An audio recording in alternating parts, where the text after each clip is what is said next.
Ferrari wrapped up their home weekend at the 5.793-kilometer Autodromo Nazionale Monza just as they started it, in the spotlight. The Scuderia had already grabbed attention on Friday in the first two free practice sessions by unveiling a much-anticipated aerodynamic package of updates for the SF-24 car.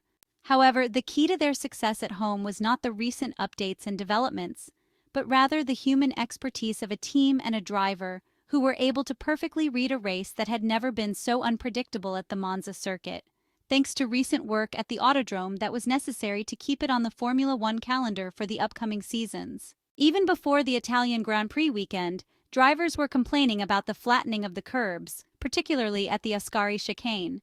However, this change was well received by Ferrari's drivers, who were aware of the SF-24's difficulties in handling bumps at high speeds. The most important novelty, however, was the new track surface, which was smoother, darker, and therefore warmer than the previous one, with significant implications for the track action. These characteristics caused the tires to slip and tear on the surface, a phenomenon commonly known as graining. By Friday, it became clear that there was great uncertainty about whether to have a one-stop or two-stop race, pushing teams to preserve both sets of hard tires for the race, thus avoiding testing them during the first day's simulations, which were run on a track that still lacked rubber. The only certainty was the need to manage graining, an area where McLaren still did not excel, according to Andrea Stella, who pointed out that the McLaren cars tend to be very gentle on the rear tires, but when they encounter graining on the front, it is aggressive, and that made them a bit uneasy. Ferrari, for its part, knew it could rely on a car that was equally good at preserving rear traction, but more importantly, effective in managing front graining. This strength had already emerged in convincing performances in Las Vegas in 2023 and at the Albert Park circuit in Melbourne at the start of the 2024 Formula One season.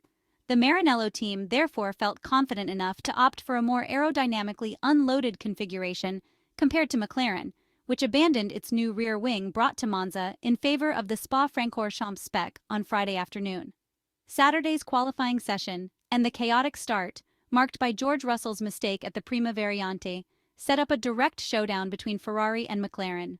The excellent competitiveness of the Ferrari was immediately apparent, with Charles Leclerc able to stay close to Oscar Piastri for about 10 laps despite the dirty air. McLaren team principal Andrea Stella acknowledged that Charles Leclerc was as fast as the McLarens. However, the initial aggressiveness of the Monegasque driver cost him more tire degradation, as he began to lose half a second per lap once he fell out of drag reduction system range. The Ferrari pit wall remained unfazed, confident in the SF-24's excellent pace and potential, as well as the difficulties faced by their rivals. Ferrari team principal Frédéric Vasseur explained that the race was unusual as they initially planned for a one-stop strategy. However, McLaren's unexpected push in the first stint led to Lando Norris struggling before they did, forcing him to switch to a two-stop strategy. In response, they decided to match Lando Norris's strategy, believing at that point that they had an advantage with the tires. After the first round of stops, the two McLaren cars continued at an aggressive pace, intending to pit again. Oscar Piastri's pace was telling, as for 9 of the 20 laps in the second stint, he was consistently between 1:23.0 and 1:23.2, driving aggressively and making a second tire change inevitable. In hindsight, particularly with Oscar Piastri, if after the first pit stop McLaren had driven the car with a single stop as the goal, victory would have been possible for them, as Andrea Stella analyzed at the end of the Italian Grand Prix.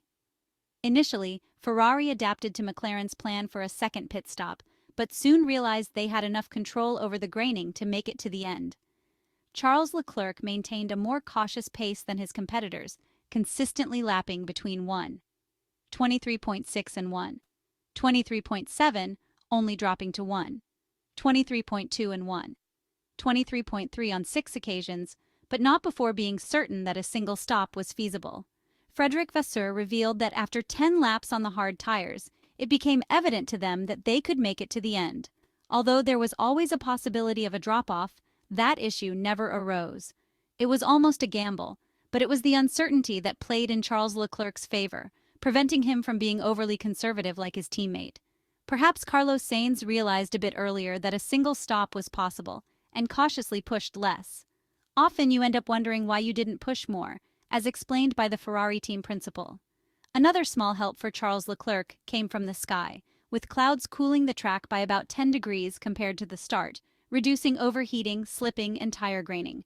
The final result was another historic victory for Ferrari on their home track in front of the Tifosi. As always with a Ferrari win, the crowd, a veritable sea of red, wasted no time in invading the track on the main straight to start the party under the podium, cheering for the Maranello team, the drivers and the team principal, singing at the top of their voices. Yesterday, we all enjoyed a well-deserved celebration. Ferrari's joy was contrasted by Max Verstappen's resignation, who didn't hesitate to call his RB20 undrivable. According to Red Bull team principal Christian Horner, the European season exposed an intrinsic problem in the car that had been present since the start of the year but had not yet come to light. Development has progressively disconnected the two axles of the RB20, leaving the car unwilling to turn. The drivers had no choice but to apply more steering angle, exacerbating front-end overheating and generating more understeer in a vicious cycle that worsens if graining also occurs, as it did at Monza.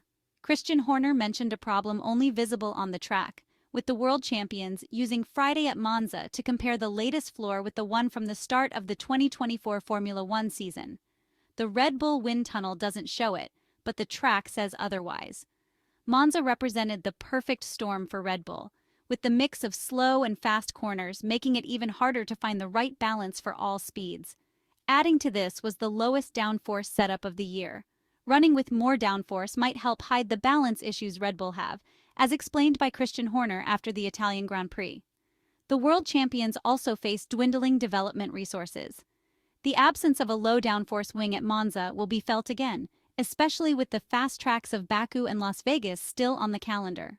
The result in the Italian Grand Prix outlines a 2024 Formula One Constructors' Championship that is wide open, with 3 teams separated by about 40 points. The next races will be in Baku and Singapore, 2 street circuits with slow and low-speed corners, where Ferrari excelled at the start of the year and which might also help Red Bull with its balance issues, though not with the difficulties over curbs highlighted on the streets of Monte Carlo and Monaco. McLaren, however, doesn't fear the challenge of Baku's straights and Las Vegas afterward.